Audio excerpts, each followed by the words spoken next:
Assalamualaikum warahmatullahi wabarakatuh.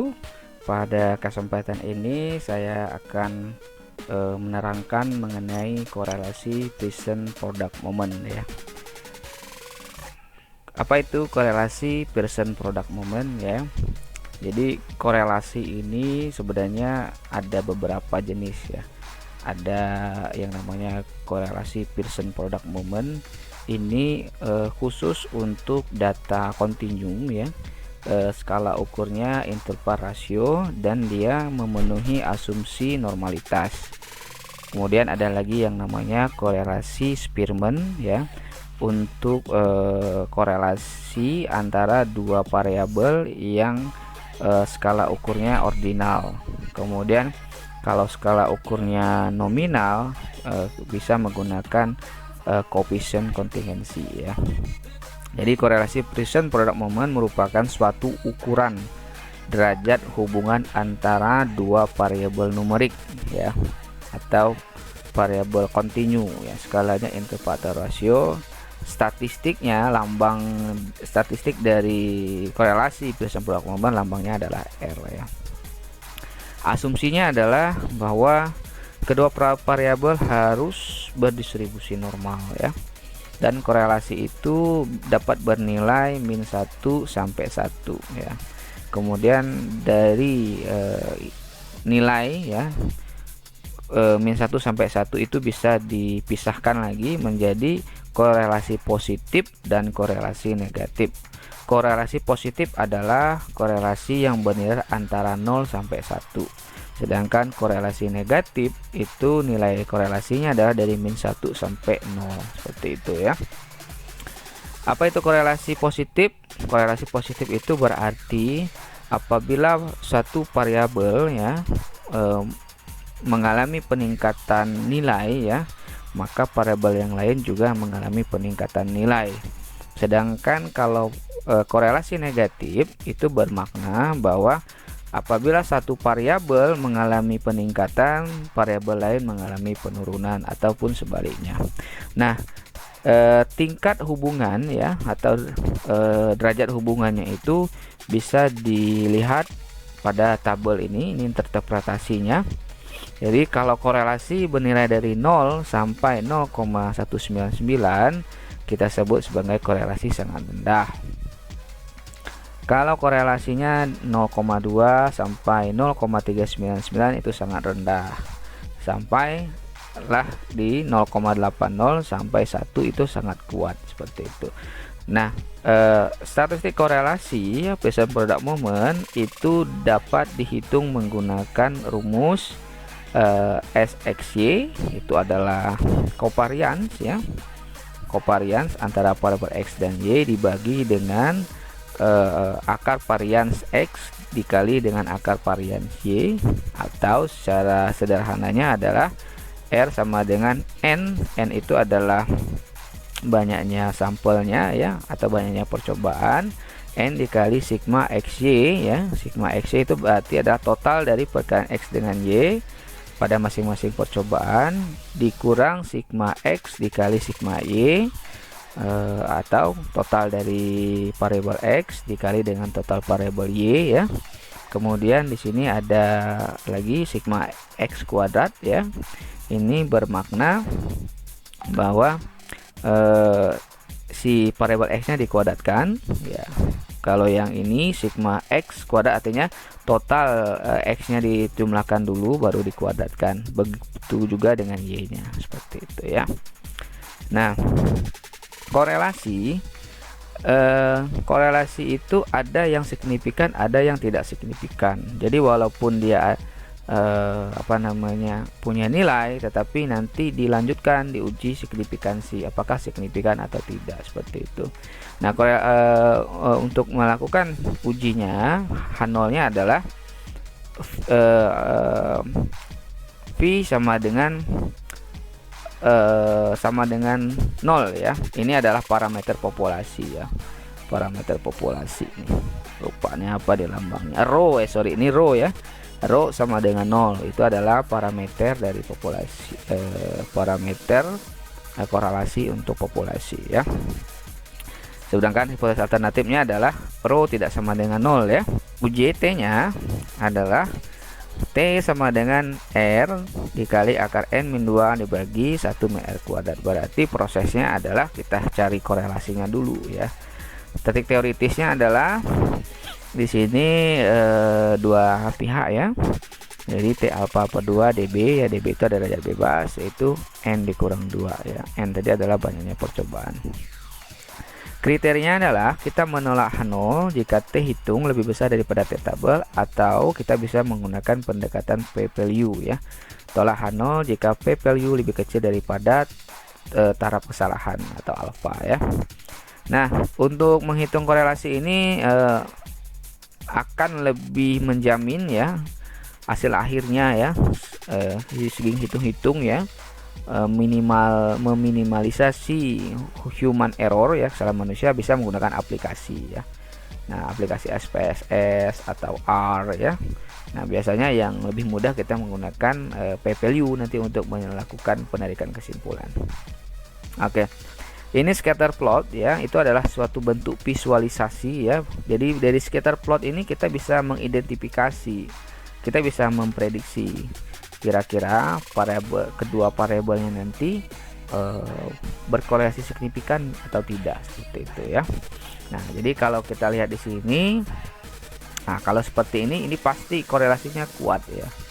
Strong, positif, linear. Ini linear ya. Kuat, positif. Nah, korelasi positif. Kalau seperti ini kenapa positif? Karena kalau kita lihat andaikan ini adalah garis horizontalnya adalah X-nya, vertikalnya adalah Y. Kalau kita lihat semakin ke kanan atau semakin besar X, maka nilai Y-nya semakin besar juga tuh. Kemudian kalau moderat itu berarti sedang ya. Ini kalau kita lihat ini menyebar ya. Deviasinya sangat lumayan besar ini. Jadi semakin besar X, justru Y-nya semakin kecil, seperti itu ya. Contohnya adalah misalkan indeks pembangunan manusia dengan kemiskinan ya, dari data semakin besar indeks pembangunan manusia, maka semakin kecil mestinya tingkat kemiskinan di suatu negara ya. Kalau yang ini, yang gambar ini menyebar ya, deviasinya sangat luar biasa ini. Ini kalaupun dihitung korelasinya itu nggak akan signifikan ya. R-nya belum tentu 0, tetapi signifikannya tentu tidak akan signifikan. Kalau yang ini mirip seperti parabola. Nah, kalau parabola berarti kuadrat ya, non linear, seperti itu. Jadi solusinya apa kalau ketemu seperti ini? Ya bisa kita pisah domainnya menjadi 2 ya, atau kita transformasi kuadratik. Oke ya.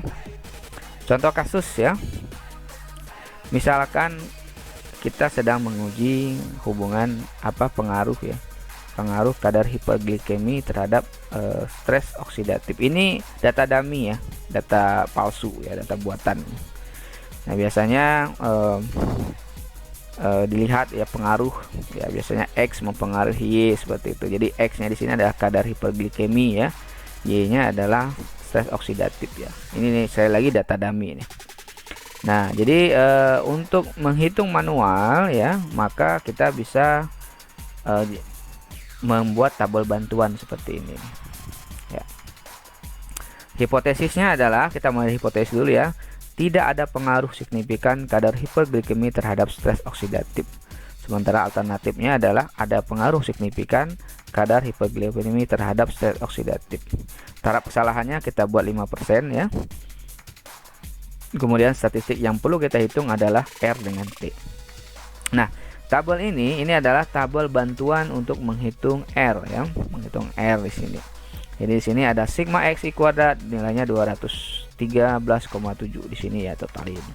Kemudian di sini dibuat XI kuadrat ya, karena di dalam rumus korelasi ada X kuadrat di sini, ditotalin segini. Begitupun YI kuadrat, kemudian XI. Jadi 3 kolom tambahan inilah untuk menghitung ini ya. Sehingga R bisa kita hitung N-nya 10 ya, karena percobaannya ada 10 ini. 10 dikali sigma XY berarti total dari perkalian X dengan Y, yaitu 4802,74. Di sini dapat dikurangi sigma X berarti total dari X adalah 213,7 dikali sigma dari Y, yaitu 215.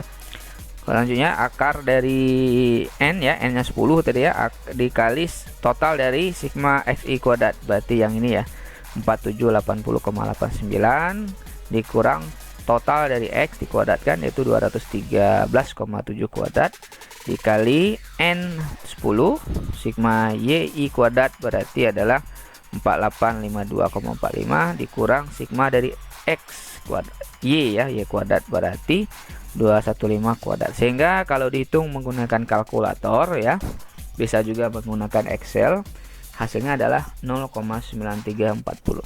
Korelasinya apa? Positif ya, positif. Kemudian kita lanjutkan menghitung statistik T. T-nya adalah NR dikali akar N-2 dibagi akar 1 min R kuadrat, berarti 0,9340 dikali 10 dikurang 2 dibagi 1 dikurang 0,9340, sehingga diperoleh statistik hitungnya adalah 7,391. Nah, statistik tabelnya ya itu adalah DB-nya 8 ya, kemudian statistik T tabelnya 2,306. Kesimpulannya apa? Dari nilai T hitung dan T tabel, karena nilai T hitung yang nilainya 7,391 lebih besar dari T tabel yang nilainya 2,306, maka dapat disimpulkan bahwa hipotesis 0 ditolak, hipotesis alternatifnya diterima, yang berarti ada pengaruh signifikan kadar hiperglikemi terhadap stres oksidatif. Kemudian karena nilai R-nya tadi 0,9340 ya, masuk ke dalam rentang 0,8 sampai 1 dan nilainya positif tadi, sehingga dapat disimpulkan bahwa korelasi kadar hiperglikemi dan stres oksidatif adalah korelasi positif yang sangat kuat, signifikan, seperti itu ya, kuat, signifikan. Nah, ini scatter plotnya. Jadi kalau digambar scatter plot, dia akan seperti ini ya, makanya dia kuat dan linear ya, kuat dan linear. Ini prosesnya ya, prosesnya untuk scatter plot ya. Kita coba praktekkan ya. Jadi misalkan saya punya data ya, ini datanya. Nah, jadi bagaimana cara menggambar scatter plot di SPSS? Tentunya kita masukkan dulu datanya, dua variabel X dan Y ya. Caranya adalah graph ya, di graph, kemudian nanti legasi dialog. Nah, kita pilih di sini scatter atau dot ya. Di sini ada 5 pilihan. Kita mulai dari yang sederhana dulu, simple scatter ya. Kita define kan Y aksis, berarti Y nya apa tadi, kita masukkan ke Y aksisnya, berarti stres oksidatif. X aksisnya kita masuk kadar hiperglikemi. Kalau mau ditambahkan judul di title ini ya, tapi kalau nggak mau ya nggak apa-apa. Kalau sudah, maka kita tekan OK